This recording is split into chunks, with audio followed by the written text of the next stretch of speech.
Hello guys, welcome back to my channel pre blogs. তো কেমন আছো তোমরা সবাই? আশা করছি তোমরা সবাই খুব ভালো আছো, আমিও খুব ভালো আছি। তো চলে এসেছি আজকে একটা নতুন ভিডিও নিয়ে। তো আজকে যাচ্ছি আশ্রম জগদ্ধাত্রী পুজোতে, তোমাদেরকে বলেছিলাম ঠাকুরটা দেখাবো। তো আজকে নবমী, আজকে যাচ্ছি, আজকে যজ্ঞ হয় বিশাল বড়। তো ওখানে যাব এখন, বাজে হচ্ছে 7টা। ব্লগটাকে আমি আজকে এখান থেকে শুরু করলাম, কারণ আমার আজকে এখন আমার শরীরটা একটুখানি খারাপ যাচ্ছে কদিন ধরে, আমার একটা ব্যাক পেন হচ্ছে। তো আমি সকাল থেকে ভিডিও করিনি, ব্লগটা এখান থেকে শুরু করলাম। তো চলো এখন যাই, অনেকটাই দেরি হয়ে গেছে।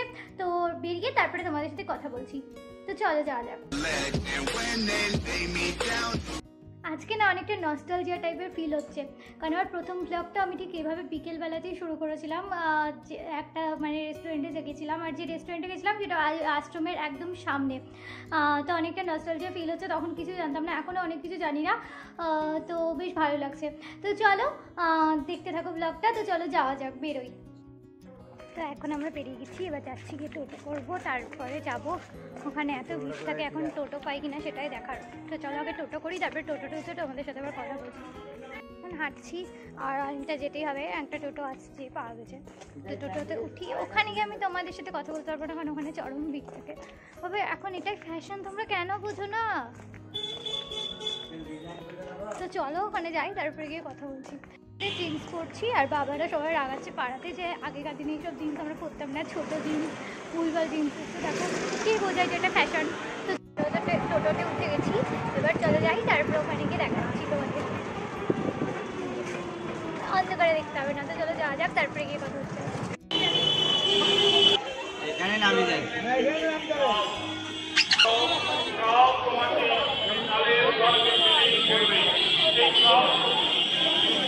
এই বিশাল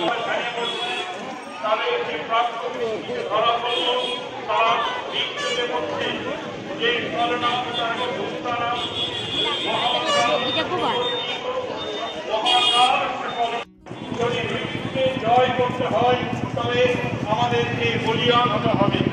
যে বলিয়ান নয়, সে কালের গর্ভে বিলীন হয়ে যাবে। প্রতিদিন গর্ভে যন্ত্রণায়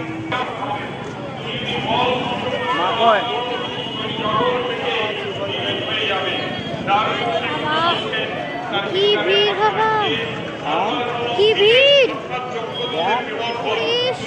যোগ্য না হোক, পৃথিবী থেকে কি বিলুপ্ত হয়ে যাবে। তাই ধর্মের ভিত্তিতে জাতি গঠন করতে হবে। কোন সে ধর্ম? সে ধর্ম হচ্ছে যে ধর্ম মানুষকে আত্মরক্ষার জন্য শক্তি প্রদান করবে। আচার্য স্বামী প্রমানন্দ বললেন যে স্তোত্র আবরণ খণ্ডন মাত্র। তাই তিনি বললেন সমস্ত হিন জাতিকে রাগ দিতে হবে। হিন্দু কখনো হিন্দুর নিকট অস্পৃশ্য হতে পারে না। কিন্তু আমি হিন্দু বলে রাগ দিতে চাই যে মানুষকে, যে হিন্দু সমাজে এতগুলি সন্ন্যাসী আপনাদের কাছে এসছেন।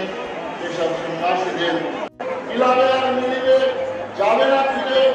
এই রবীন্দ্রনাথ, রবীন্দ্রনাথ তিনি বাংলার বুকে 1905 সালে বঙ্গভঙ্গ আন্দোলন রোধ করেছিলেন।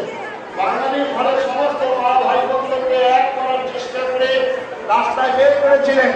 বলেছিলেন বাংলার আকাশ, বাংলার বাতাস, বাংলার জল।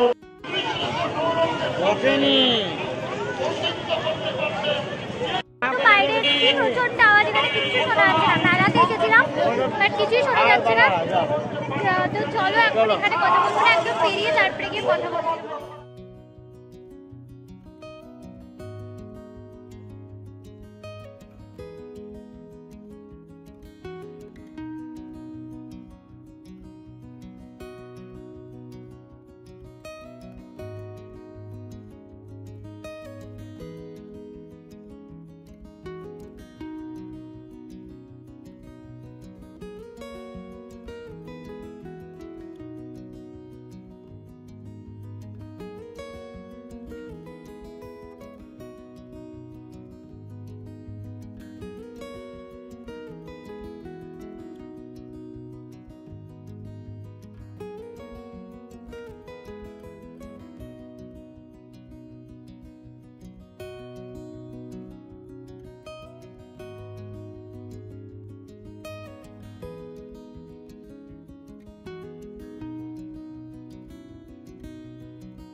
এখন বাড়ি চলে এসেছি। রাস্তাতে আর ভিডিও করিনি কারণ এত ভিড় ছিল, আর পুরো আমাদের বাড়ি পর্যন্ত মাইক লাগিয়েছে, তো কিচ্ছু শোনা যাচ্ছিল না। তো ওখানে এতটাই ভিড় ছিল, মানে যে কি বলবো তোমাদেরকে, জাস্ট মানে গরম লাগছিল। এই ঠান্ডার মধ্যে যথেষ্ট ঠান্ডা পড়ে গেছে, তাও গরম লাগছিল। তো বাড়ি চলে এসেছি এখন। ব্লগটাকে তাহলে এখানেই শেষ করছি, আজকের ব্লগটাকে। আর আমি এখন ডেলি ব্লগ করার চেষ্টা করবো, বাট কলেজ খুলে গেছে, সামনে এক্সাম, তাই একটু হয়তো 2-3 দিন পর পর ব্লগ আসবে, বাট ব্লগ আসবে। আর আমার শরীরটা এখন একটুখানি খারাপ, আমার অ্যাকচুয়ালি একটা ব্যাক পেন হয়, সো ওটা একটুখানি বেড়েছে শীতের জন্য। সো কই না, ভিডিও আসতে থাকবে, বাট 2-3 দিন পর পর আসবে।